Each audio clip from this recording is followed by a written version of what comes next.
ब्राह्मण, देव शिरोमणे, तुम सदा समस्त जगत के उपकार में लगे रहते हो।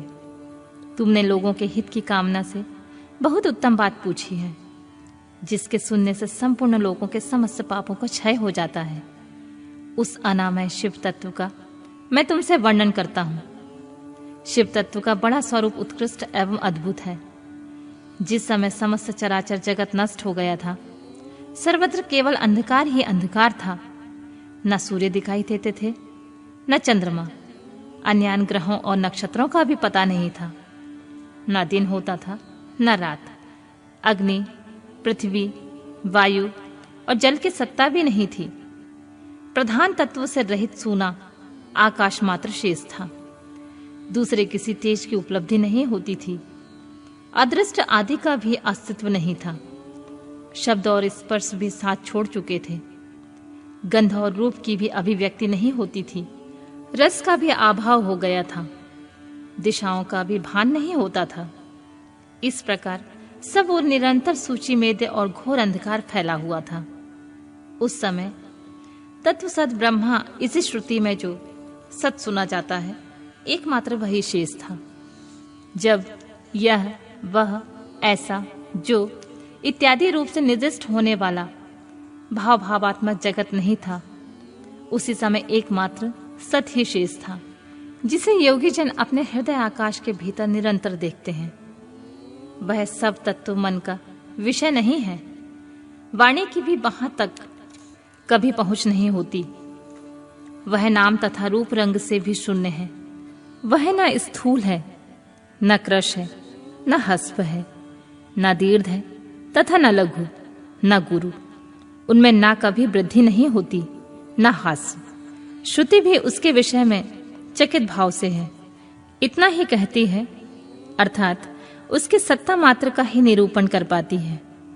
उसका कोई विशेष विवरण देने में असमर्थ हो जाती है। वह सत्य ज्ञान स्वरूप, अनंत परमानंदमय परम ज्योति स्वरूप, अप्रमेय, आधार रहित, निर्विकार, निराकार, निर्गुण, योगी गम्य, सर्वव्यापी, सबका एकमात्र कारण, निर्विकल्प, निरारंभ, माया शून्य, उपद्रव रहित, अद्वितीय, अनादि अनंत, संकोच, विकास से शून्य तथा चिन्मय है। जिस परब्रह्मा के विषय में ज्ञान और अज्ञान से पूर्ण उक्तियां द्वारा इस प्रकार विकल्प किए जाते हैं, उसने कुछ काल के बाद द्वितीय की इच्छा प्रकट की। उसके भीतर एक से अनेक होने का संकल्प उदित हुआ। तब निराकार परमात्मा ने अपनी लीला शक्ति से अपने लिए मूर्ति आकार की कल्पना की। वह मूर्ति संपूर्ण ऐश्वर्य गुण से संपन्न, सर्वज्ञानीमय, शुभ स्वरूपा, सर्वव्यापिनी, सर्वरूपा, सर्वदर्शिनी, सर्वकारिणी, सबकी एकमात्र वंदनीया, सर्वज्ञा, सब कुछ देने वाली और संपूर्ण संस्कृतियों का केंद्र थी। उस शुद्ध रूपणी ईश्वर मूर्ति की कल्पना करके वह अद्वितीय, अनादि, अनंत, सर्व प्रकाशक, चिन्मय, सर्वव्यापी और अविनाशी परब्रह्मा अंतर्निहित हो गया। जो मूर्ति रहित परब्रह्मा है, उसी की मूर्ति भगवान सदाशिव है। अवाचनीय और प्राचीन विद्वान उन्हीं को ईश्वर कहते हैं। उस समय एकाकी रहकर स्वेच्छा अनुसार विहार करने वाले उन सदाशिव ने अपने विग्रह से ही स्वयं एक स्वयंभूता सृष्टि की रचना की, जो अपने श्रीअंग से कभी अलग होने वाली नहीं थी। उस पराशक्ति को प्रधान, प्रकृति, गुणवती, माया, बुद्धि तत्व की जननी तथा विकार रहित बताया गया है। वह शक्ति अंबिका कही गई है। उसी को प्रकृति सर्वेश्वरी, द्विदेव जननी, नित्या और मूल कारण भी कहते हैं। सदाशिव द्वारा प्रकट की गई उस शक्ति की 8 भुजाएं हैं। वह शुभ लक्षणा देवी के मुख की शोभा विचित्र है। वह अकेली ही अपनी मुखमंडल में सदा एक सहस्र चंद्रमाओं की कांति धारण करती है। नाना प्रकार के आभूषण उनके श्री अंगों की शोभा बढ़ाते हैं। वह देवी नाना प्रकार की गतियों से संपन्न है। उसके खुले हुए नेत्र खिले हुए कमल के समान जान पड़ते हैं। वह अचिंतनीय तेज से जगमगाती हैं। वह सबकी योनि है और सदा उद्यमशील रहती हैं। एकाकिनी होने पर वह माया संयोग बस अनेक हो जाती हैं। वे जो सदाशिव हैं, वे परम पुरुष ईश्वर शिव, शंभु और महेश्वर कहते हैं। वे अपने मस्तक पर आकाश गंगा को धारण करते हैं। उनके भाल देश में चंद्रमा शोभा पाते हैं। उनके 5 मुख हैं और प्रत्येक मुख में 3-3 नेत्र हैं। उनका चित्त सदा प्रसन्न रहता है। वे 10 भुजाओं से युक्त और त्रिशूलधारी हैं। उनके श्री अंगों की प्रभा कपूर के समान श्वेत गौर है। वे सारे शरीर में अंगों में भस्म रमाए रहते हैं। उन काल रूपी ब्रह्मा एक समय ही शक्ति के नाथ शिवलोक नामक क्षेत्र का निर्माण किया था। उस उत्तम क्षेत्र को काशी कहते हैं। वह परम निर्वाण या मोक्ष का स्थान है जो सबके ऊपर विराजमान है। वे प्रिया, प्रियतम रूप, शक्ति और शिव जो परमानंद स्वरूप हैं, उस मनोरम क्षेत्र में नित्य निवास करते हैं। काशीपुरी परमानंद स्वरूपनी है। मुने, शिव और शिवा ने प्रलय काल में भी कभी उस क्षेत्र को अपने सानिध्य से मुक्त नहीं किया है। इसलिए विद्वान पुरुष उसे अविमुक्त क्षेत्र के नाम से जानते हैं। वह क्षेत्र आनंद का हेतु है। इसलिए पिनाकधारी शिव ने उसका नाम आनंद वन रखा है। उसके बाद वह अविमुक्त के नाम से भी प्रसिद्ध हुआ। देवर्षि एक समय उस आनंद वन में रमण करते हुए शिवा और शिव के मन में यह इच्छा हुई कि किसी दूसरे पुरुष की भी सृष्टि करनी चाहिए, जिस पर यह सृष्टि संचालन का महान भार रखकर हम दोनों केवल काशी में रहकर इच्छा अनुसार विचरें और निर्वाण धारण करें। वही पुरुष हमारे अनुग्रह से सबके सृष्टि करे, पालन करे और वही अंत में सबका संहार भी करे। यह चित्त एक समुद्र के समान है। इसमें चिंता की उताल तरंगे उठ उठकर चंचल बनाए रहती हैं। इसमें सब तत्व गुण रूपी रत्न, तमोगुण रूपी ग्राह और रजोगुण रूपी मूंगे भरे हुए हैं।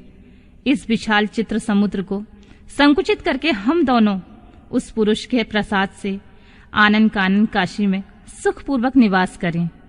वह आनंद वन वह स्थान है जहां हमारी मनोवृत्ति सब ओर से निसिमट कर इसी में लगी हुई है तथा जिसके बाहर का जगत चिंता से आतुर प्रतीत होता है। ऐसा निश्चय ही शक्ति सहित सर्वव्यापी परमेश्वर शिव ने अपने वाम भाग से 10वें अंग पर अमृत मल लिया। फिर तो वहां से एक पुरुष प्रकट हुआ जो तीनों लोकों में सबसे अधिक सुंदर था। वह शांत था, उसमें सब तत्व गुण की अधिकता थी तथा वह गंभीरता का अथाह सागर था। मुने, क्षमा गुण से युक्त उस पुरुष के लिए ढूंढने पर भी कहीं कोई उपमा नहीं मिलती थी। उसकी कांति इंद्रनील मणि के समान श्याम थी। उसके अंग अंग में दिव्य शोभा छिटक रही थी और नेत्र प्रफुल्ल कमल के समान शोभा पा रहे थे। श्री अंगों पर स्वर्ण की सी क्रांति वाले 2 सुंदर रेशमी पीतांबर शोभा दे रहे थे। किसी से भी पराजित न होने वाला वह वीर पुरुष अपने प्रचंड भुज दंडों से सुशोभित हो रहा था। तदंतर उस पुरुष ने परमेश्वर शिव को प्रणाम करके कहा, स्वामिन, मेरा नाम निश्चय कीजिए, काम बताइए। उस पुरुष की यह बात सुनकर महेश्वर भगवान शंकर हंसते हुए मेघ के समान गंभीर वाणी में बोले, वत्स, व्यापक होने के कारण तुम्हारा नाम विष्णु नाम से विख्यात हुआ। इसके सिवा और भी बहुत से नाम होंगे जो भक्तों को सुख देने वाले होंगे। तुम सुस्थित उत्तम तप करो, क्योंकि वही समस्त कार्यों का साधन है। ऐसा कहकर भगवान शिव ने श्रास मार्ग से श्री विष्णु को वेदों का ज्ञान प्रदान किया। तदंतर अपनी महिमा से कभी च्युत न होने वाले श्री हरि भगवान शिव को प्रणाम करके भारी तपस्या करने लगे और शक्ति सहित परमेश्वर शिव भी पार्षद गणों के साथ वहां से आदृश्य हो गए। भगवान विष्णु ने दुधीर्घ काल तक बड़ी कठोर तपस्या की। तपस्या के परिश्रम से युक्त भगवान विष्णु के अंगों से नाना प्रकार की जल धाराएं निकलने लगीं। यह सब भगवान शिव की माया से ही संभव हुआ। महामुने, उस जल से सारा आकाश व्याप्त हो गया और ब्रह्मरूप जल अपने स्पर्श पात्र से सब पापों को नाश करने वाला सिद्ध हुआ। उस समय थके हुए परम पुरुष विष्णु ने स्वयं उस जल में शयन किया। वह दीर्घ काल तक बड़ी प्रसन्नता के साथ उसमें रहे। नार अर्थात जल में शयन करने के कारण ही उनका नारायण, यह श्रुति सम्मत नाम प्रसिद्ध हुआ। उस समय उन परम पुरुष नारायण के सिवा कोई दूसरी प्राकृत वस्तु नहीं थी। उसके बाद ही उन परमात्मा महात्मा नारायण देव ने यथासंभव सभी तत्व प्रकट हुए। महामते, विद्वान, मैं उन तत्वों की उत्पत्ति का प्रकार बता रहा हूं। सुनो। प्रकृति से महत्व प्रकट हुआ। महत्व से 3 गुण।